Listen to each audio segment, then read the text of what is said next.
My name is Evelyn Parker, and I am 59 years old. On the night of my son's wedding in Savannah, Georgia, I believed I was about to live through one of the proudest moments of my life. The ballroom shimmered with crystal chandeliers, their light bouncing off the polished floor like scattered stars. Guests leaned in close over candlelit tables, the air heavy with the scent of roses and champagne. A jazz trio played near the corner, the soft notes rising and falling like a tide against the buzz of conversation. I sat at the head table, my navy gown smoothed neatly over my lap, my heart swelling as I watched my son Daniel laugh with his new wife. For months I had poured myself into every detail of this day, choosing the flowers, tasting the menu, folding programs, late into the night. It was meant to be a celebration of love, of continuity, of everything Michael and I had built together for over 3 decades. Michael, my husband of 35 years, stood suddenly beside me. He lifted his glass, and the room quieted with the ease of a well-rehearsed cue. I expected him to toast our son's future, to honor the moment as a father and a husband. Instead, his voice cut clean through the silence, smooth but sharp enough to draw blood. "This is the end for us, Evelyn. I found someone new." The words fell heavy, echoing off the walls until the music faltered and died. Forks slipped from hands striking plates. Conversation stopped mid-breath. Across from me sat Clara, his assistant, dressed in crimson, her fingers circling the stem of her glass as her lips curved into a small, satisfied smile. I could feel every gaze land on me, expecting a collapse, a scream, a flood of tears. My chest tightened, but I inhaled slowly and lifted my chin. Michael thought he had stripped me bare in front of the world. He believed I had no choice but to break. What he did not know, what no one in that room yet understood, was that the script he thought he controlled had already been rewritten. I rose from my chair, smoothing the fabric of my gown with deliberate calm. Every movement felt amplified under the chandeliers, every breath measured against the hush of hundreds of guests. Instead of shrinking under the weight of Michael's words, I let a slow smile form on my lips. It wasn't the smile of a woman broken. It was the smile of someone who had waited for this stage, for this exact performance he thought belonged to him alone. "Thank you, Michael," I said, my voice carrying clear and steady across the room. "Thank you for announcing this here in front of family, friends, and colleagues. You've just given me the greatest gift witnesses." The ripple that spread through the ballroom was instant gasps mixing with sharp whispers. Michael's confident grin faltered. His hand gripped the back of his chair as though the ground beneath him had shifted. Clara's smirk slipped her glass, trembling slightly between her fingers. I lifted my champagne flute, my gaze sweeping across the room. "What you didn't know," I continued, "is that this marriage had already ended. I filed for divorce at 9 o'clock this morning, and as of now, every joint account we ever shared is frozen by court order." The ballroom erupted in disbelief. Guests leaned toward one another, voices buzzing their shock a living thing. Michael stammered, trying to form words, but nothing came. I reached into my clutch and pulled out a crisp white envelope. I laid it gently beside his plate. "Inside are copies of the filings and evidence of everything you thought I would never discover." I let my hand linger for a moment, then released it like a final farewell. Around me, the silence swelled again, and I could almost hear the unraveling of Michael's carefully staged humiliation. He believed he had trapped me, but in that instant, it was clear who had fallen into whose snare. 6 months before that wedding night, the first crack appeared when I opened a bank statement at the kitchen counter. The house was quiet except for the ticking clock above the stove, its hands dragging through the late evening. A small withdrawal caught my eye midnight on a Tuesday for an amount just low enough to avoid suspicion. Michael had been asleep beside me at that hour, or at least that was what I believed.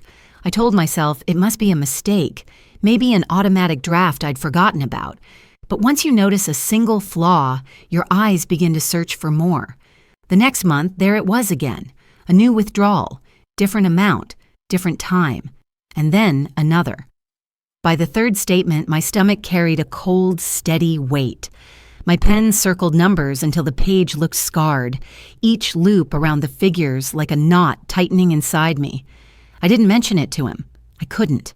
Words felt too fragile, too easy for him to bend into excuses. The weeks that followed offered more than numbers. A hotel bill charged to his corporate card tucked neatly into a drawer as if I wouldn't find it. A jewelry receipt slipped between magazines on his desk. The name on a weekend reservation, Clara. She had sat at my dinner table passing dishes with a polite smile, pretending to be nothing more than his assistant. I remember staring at the black letters on the page until they blurred my hands trembling, but my focus sharpening. That night, I poured myself a glass of wine, and instead of sleeping, I sat under the kitchen light with the receipt spread before me. The betrayal was no longer suspicion, it was fact. I realized then that silence would be my cover and patience my weapon. But patience alone wouldn't be enough. If Michael wanted a secret life, I would build a secret plan of my own. From that night forward, I learned to live in two worlds. By day, I wore the mask of the loyal wife. I kissed Michael's cheek when he came home late, laughed lightly when he muttered flimsy excuses about business dinners, and stood beside him at social events as though nothing had changed. But by night, when his breathing grew heavy with sleep, I slipped from our bedroom and into the study. The lamp on his desk cast a harsh yellow glow across the papers I spread before me. My fingers traced each receipt, each transfer, each hotel confirmation. I highlighted numbers, printed duplicates, and tucked them into a leather binder I bought in secret. The binder grew thick, its spine heavy with evidence. Every new page was like a brick in the wall I was building against him.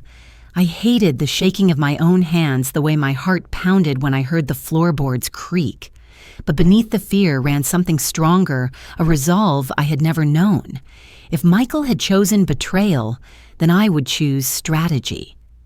It was during this time that I turned to Thomas Bennett, my brother-in-law. Thomas had retired from the bench years ago, but the sharpness in his eyes had never dulled. One evening I brought the binder to his study, the shelves lined with books that smelled of dust and history. I spread the papers across his desk, my voice low and steady as I explained everything I had found. He listened without interruption, his brow furrowed, his hands folded. When I finished, he leaned back and said almost gently, "Michael has underestimated you, Evelyn. That may be his undoing." With his guidance, the plan began to take shape. Divorce papers, emergency orders, financial freezes. My silence had shielded me long enough. Now it would become the trap he never saw coming. The morning of Daniel's wedding dawned clear and warm sunlight spilling through the curtains as if to mock the storm brewing beneath my skin. I rose early, long before the house stirred, and sat at the kitchen table with a pen poised over the final stack of documents. My hand was steady as I signed my name again and again. With each signature, another thread binding me to Michael snapped clean. By 9 o'clock, the filings were complete. The court clerk stamped the divorce petition, the emergency order, to freeze our accounts sealed with authority. In the eyes of the law, my future no longer belonged to him. I walked out of that courthouse with my head held high, the folder pressed against my chest like armor. Back home, I dressed for the wedding with deliberate care. The navy gown hung smooth against me, pearls at my neck, my hair pinned in place. I looked into the mirror and whispered to my reflection, "Tonight is not his victory. Tonight is mine." At the ballroom, everything glimmered with the weight of celebration. Guests swirled across the floor, glasses clinked, laughter rippled. Michael worked the room like a politician, shaking hands, smiling wide. He looked at me now and then with a confidence that made my stomach tighten, but not from fear, from certainty. He believed he would take the stage that evening, strip me of dignity, and step neatly into a new life with Clara at his side. I let him. I let him revel in his illusion, watching him toast with colleagues, whisper into Clara's ear, bask in the glow of his imagined triumph. For hours I played the part of the gracious wife, the doting mother of the groom. No one knew that the trap had already been set, the ink already dry. When the chandeliers brightened for the dinner speeches and Michael rose with his glass, I knew the moment had come. He thought he was about to humiliate me. He never understood that the only script left was mine. That night, long after the chandeliers dimmed and the last guest drifted away, Michael pushed open the front door of our house. I wasn't there to greet him. Instead, 2 suitcases stood by the entryway, zipped tight, as if the walls themselves had expelled him. He called my name sharp and impatient, his footsteps heavy across the hardwood. What he found instead was Daniel still in his tuxedo, his tie loosened, his face streaked with tears that had dried into pale lines. My son stood in the middle of the living room, shoulders squared, his voice low but unshakable. "How could you do this, Dad? On my wedding night to Mom." Michael's bravado cracked. He muttered something about love being complicated, about me never understanding him, but Daniel cut through the excuses. His fists clenched at his sides as he demanded answers. For the first time in his life, he spoke to his father not as a boy, but as a man unwilling to let betrayal go unchallenged. From the hallway, Thomas emerged, calm, deliberate, a folder in his hand. He had been waiting. "Michael," he said evenly, "the evidence is overwhelming. The accounts, the receipts, the contract you forced Evelyn to sign years ago, it will all be used in court." Michael sputtered, his face paling. Then Clara appeared behind him, her heels clicking nervously on the floor. Daniel turned his fury toward her. "Did you know the gifts he bought you came from our family's savings, from the money meant for us?" Her eyes darted toward Michael, searching for support, but he had none left to give. The silence between them told her everything. Without a word, Clara turned and left the door, slamming softly behind her. Michael stood alone in the center of the room, abandoned by both his son and his lover. For the first time, I think he realized the scale of the battlefield he had stepped onto, and the war was only beginning. The courtroom smelled faintly of varnished wood and old paper, the kind of air that carried the weight of judgment. I sat at the plaintiff's table, my binder of evidence neatly stacked before me, Thomas steady at my side. Across the aisle, Michael leaned toward his attorney, his face pale and damp, the confidence he once carried now reduced to nervous whispers. The judge, a woman with sharp eyes and little patience for theatrics, called the room to order. Michael's lawyer began with practiced bravado, arguing that the marriage contract we had signed decades ago was outdated, irrelevant in a modern world. He painted Michael as a man simply seeking happiness, claiming fidelity clauses belonged to another time. My attorney rose with quiet assurance. Page by page, she laid out the truth. The contract was binding, and Michael himself had insisted on it years earlier when he believed it would protect him. The clause on fidelity was crystal clear, enforceable, for the duration of the marriage. Then came the documents, the bank withdrawals, the hotel invoices, the jewelry receipts, each one projected onto the screen with undeniable clarity. Every line was a strike against him, every signature his own. Michael shifted uncomfortably, his jaw tightening as the judge examined each exhibit. When she finally spoke, her tone was cool and decisive.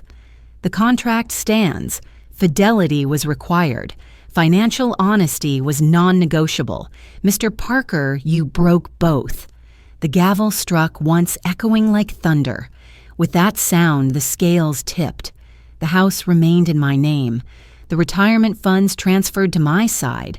Control of investments tilted decisively toward me.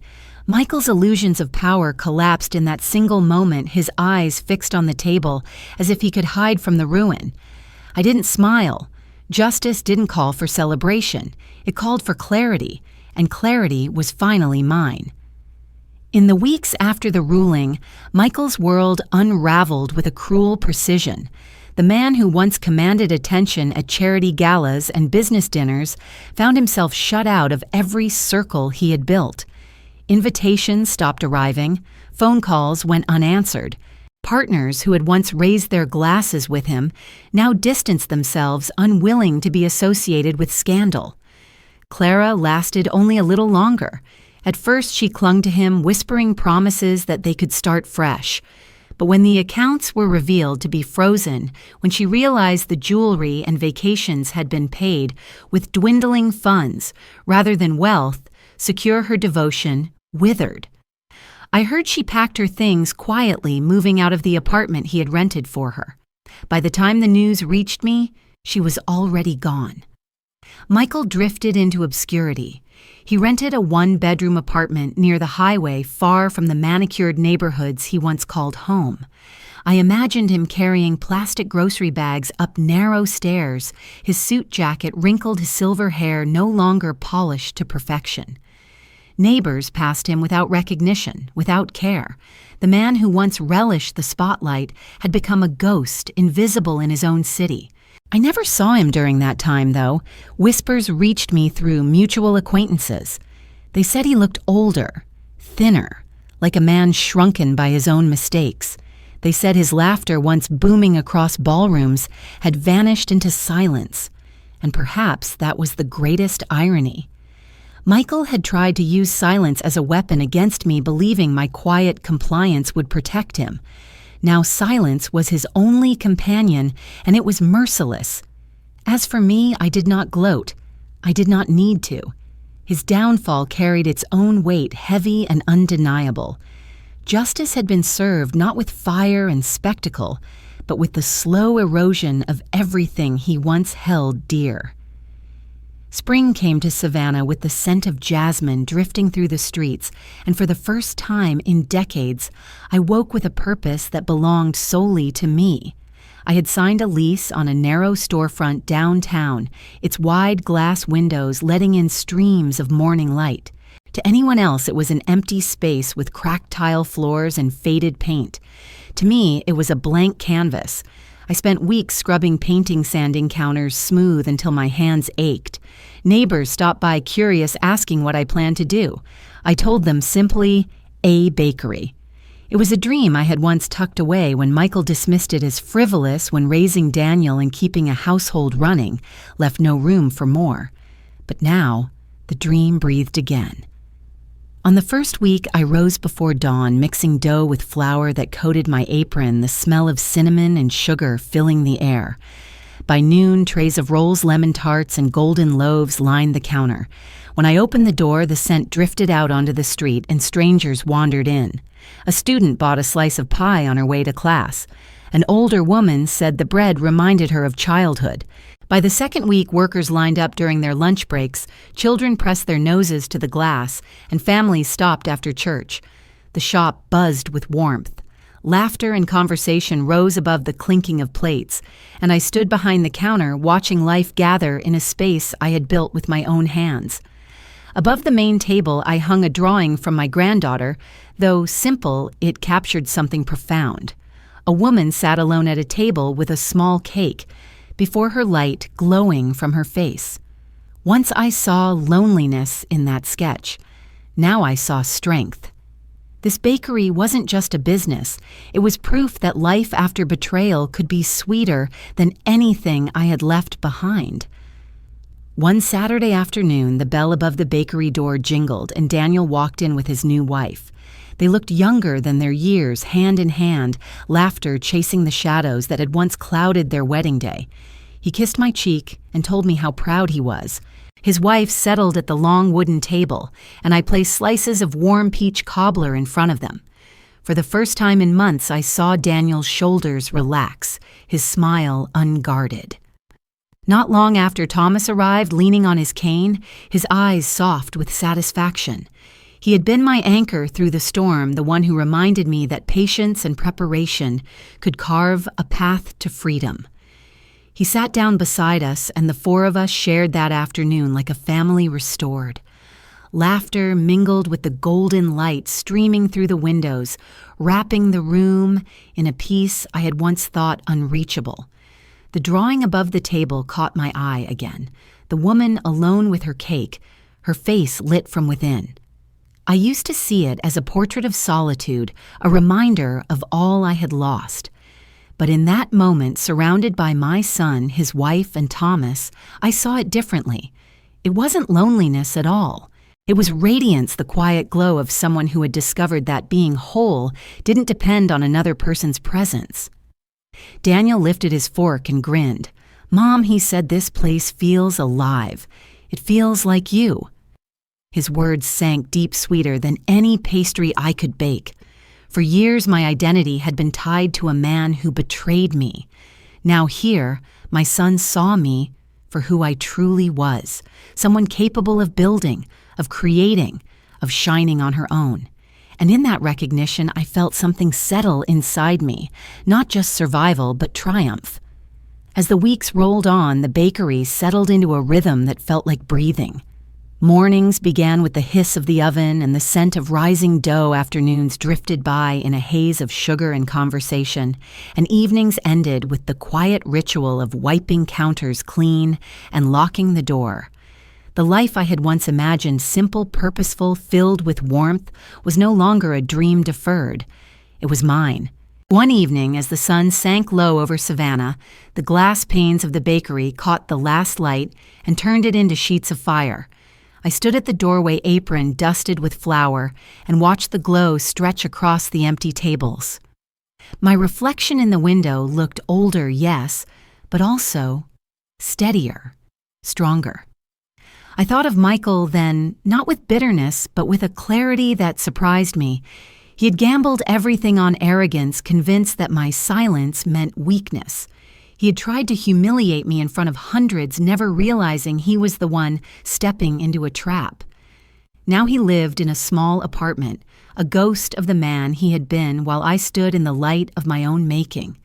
His choices had carried him out of my world, and I had no intention of ever letting him back in. I whispered the truth aloud, not for anyone else, but for myself. I don't live in the dark anymore. My table was full without him, full of laughter, of family, of neighbors who had become friends. My voice was steady, no longer trembling behind silence. For decades, I had measured my worth by someone else's approval. That time was over. Now when I look at the sketch above the main table, I no longer see a lonely woman. I see a woman radiant, illuminated from within, sitting at her own table with dignity and peace. This is my life now, sweeter, brighter, freer than anything I left behind. And for the first time in 35 years, I know without hesitation, the light I stand in is entirely my own. Thank you for watching. If you enjoy these family drama and revenge stories, please subscribe and join me for more every day.